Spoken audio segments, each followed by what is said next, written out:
ইব্রাহিম আলাইহিসসালাম স্বপ্নে দেখলেন যে তিনি ইসমাইল আলাইহিসসালামকে কুরবানি করছেন এবং স্বপ্ন দেখেই তিনি সরাসরি ছেলের সাথে কনসালটেশনে গেলেন, পরামর্শ করলেন যে বাবা আমি তো স্বপ্নে দেখেছি যে আমি তোমাকে কুরবানি করছি। তখন সৈয়দনা ইসমাইল আলাইহিসসালাম অত্যন্ত সাহসিকতার সাথে বলিষ্ঠ একটি জবাব দিয়েছিলেন, হে আমার সম্মানিত পিতা, আপনি যেমনটি স্বপ্নে দেখেছেন আল্লাহ তাআলা আপনাকে যেমন আদেশ করেছে আপনি ঠিক তেমনটিই করুন, আপনি ভয় পাবেন না।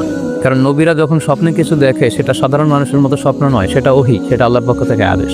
ইব্রাহিম আলাইহিসসালাম ইসমাইল আলাইহিসসালামকে কুরবানি করতে শুরু করলেন, জবাই করতে শুরু করলেন। আল্লাহ তাআলার কাছে দৃশ্যটি এত ভালো লাগলো, আল্লাহ তাআলা সাইয়েদনা জিবরাইল আলাইহিসসালামকে দিয়ে জান্নাত থেকে একটি বকরি বা মেষ পাঠিয়ে দিলেন।